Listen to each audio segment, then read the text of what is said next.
Halimbawa, itong mga ganitong mga kaso na ilang araw na nawawala yung dalawang aktivista since September 2 at natagpuan nga at nakita nga doon sa press con ng NTF-ELCAC ng DND sa munisipyo ng Plaridel, Bulacan. So paano halimbawa magagamit dito yung binabanggit nating writ na habeas corpus at saka yung habeas data sa ganito pong kaso, Mr. Speaker? Mr. Speaker, yun naman pong kaso ni Tamayo at saka ni Castro, dalawa pong version yan, dalawang klaseng istorya. Ang sabi ng Armed Forces, hindi naman sila inabduct, kusa silang sumuko. Sabi naman po ng NGO, sabi naman po ng kasama ni Tamayo at si ni Castro, hindi kami sumuko, kung hindi nahuli kami o inabduct kami. Sinabi po yan ng dalawa? Yung dalawa. Ang sabi naman po ni Armed Forces, may ginawa silang affidavit. May ginawa silang affidavit na sila po'y sumuko. Yung doong sabi ni Armed Forces, meron naman din silang abogado galing sa Public Attorney's Office nung ginawa nila yung affidavit na yon. Okay. Pero sabi naman po ng kabila, yung abogadong binigay sa amin, hindi po namin pinili yon. Kaya dalawang klaseng istorya. And of course, hindi naman po siya hinog. Hindi pa siya hinog para ma-entertain ng judiciary. Kasi wala pa naman ding petisyon, wala pa naman ding reklamo. So maghihintay po si judiciary kung isasampa na po yung petisyon, yung kaso, perjury ba yan, or abduction ba yan, or whatever. Basta, we will guarantee you when that case reaches the Supreme Court, reaches the Court of Appeals, or reaches the Regional Trial Court, ay may action ang hudikaryo po dyan. Well, ginamit lang natin siyang example. Alam ko naman po na wala pa naman yung kaso. So, ang tanong ko nga kanina, so nawawala sila for September 2, hinahanap sila ng kanilang mga magulang, nakita yung naiwang mga tsinelas, at may nakakita din na sinakay sila doon sa van, at nalaman na lang nung habang naka-announce, dahil hinahanap nga yung dalawang kabataan na environmental activist. So sa kanilitaw ng NTF-ELCAC. So nagulat nga siguro ang NTF-ELCAC dahil sa sinabi ni Castro na talagang sila ay kinidnap. Okay? So ang sinasabi natin sa panahon na yon na nawawala sila. So hindi ba po pwedeng magamit halimbawa yung habeas corpus kung mag-file halimbawa ng petisyon doon sa Supreme Court kaugnay nito. Halimbawa po nagkaroon ng kung paano magagamit yung habeas corpus. So may nawawalang mga bata o may nawawalang mga tao, so magagamit po yung habeas corpus, tama po ba? So yun po yung sinasabi natin na proteksyon. So dito sa writs na ito, tsaka yung habeas data, meron po bang ginagawa ang judiciary na improvement or guidelines kaugnay nito? O yun pa rin po? Ganun pa rin po? Yun pa rin po yung, Mr. Speaker, yung sagot po namin kanina, na it is under review ng committee chaired by Justice Leonen. Okay. Parehas din po yung writ of habeas corpus. No? Yes po, Mr. Chair. Okay. How about the writ of kalayaan? Lahat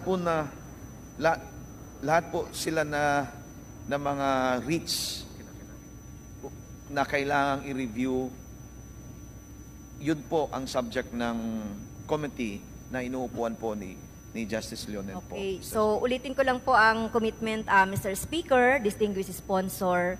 So kung matapos na po yan, kailan po ba ang time frame ng mga review at saka yung final na guidelines kaugnay nito? Meron po bang maiko-commit ang ating judiciary kaugnay niyan, Mr. Speaker?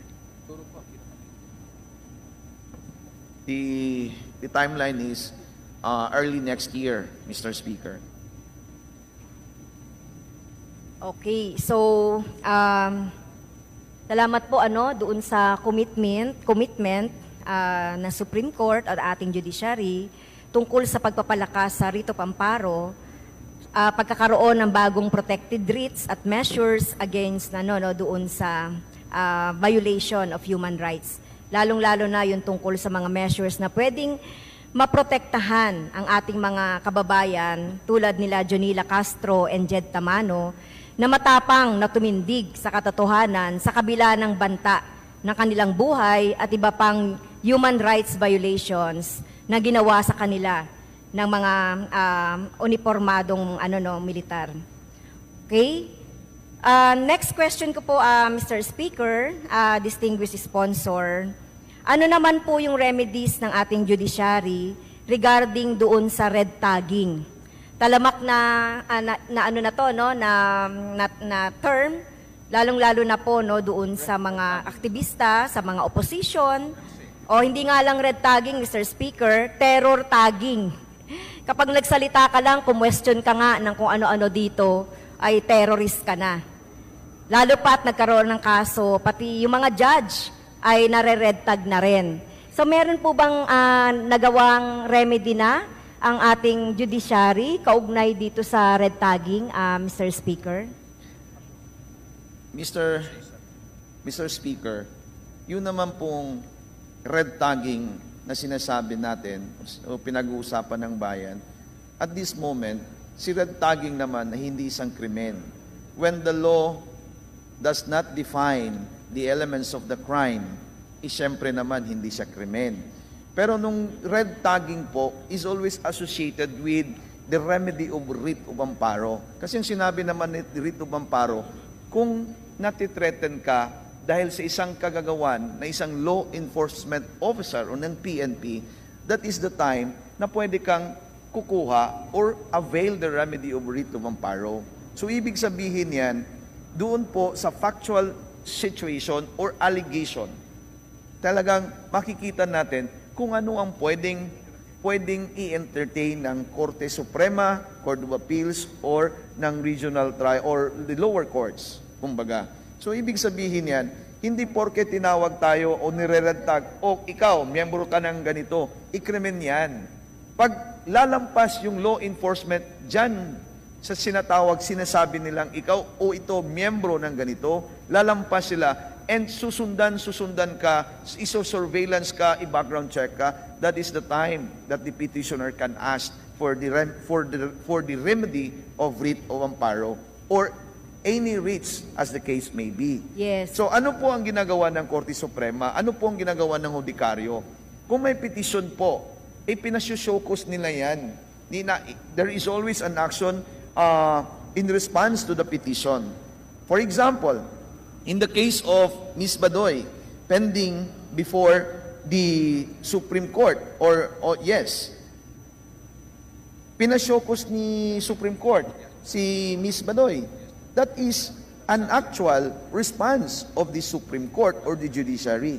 So wala pong pinabayaan. Basta may complaint, basta may petisyon darating sa Korte Suprema or sa Hudikaryo, and sa tingin ng Hudikaryo, dapat aksyonan, may aksyon. This is the classic example where the Supreme Court shows professionalism and fairness. Thank you po, Mr. Chair. distinguished sponsor. Sinapalpalan ng veteranong abogado na si Attorney Ferdinand Topacio ang mga kongresista na ginagawang malaking isyu ang mga natanggap na resibo mula sa Office of the Vice President o OVP para sa nagastos nito sa confidential fund. Ilan kasi sa malaking isyu sa Kamara ay ang mga pangalang nakalagay sa resibo tulad ng Mary Grace Piatos na ayon sa Philippine Statistics Authority ay wala itong record ng kapanganakan. Ayon kay Topacio, bakit ito ginagawang isyu ngayon ng confidential funds gayong matagal nang may ganitong uri ng alokasyon sa pondo ng gobyerno? Panat pa nito, natural lamang na hindi mo ibibigay ang mga tunay na pangalan ng iyong impormante sa mga resibo dahil ito nga ay confidential o hindi dapat ipaalam sa publiko. Those could be aliases. Galing po ako sa gobyerno. Ang mayor po, I spent 6 years in the office of the mayor of Manila. May confidential funds yan. Alias yan eh. Galing ako sa DILG, definitely may confidential funds yan. Ibibigay mo ba yung pangalan ng informante mo, yung tunay na informant? Alam niyo yung tradition ng confidential funds, hindi lang po yan ngayon, ang tagal na yan, panahon pa ni Magsaysay. Meron na yung confidential funds.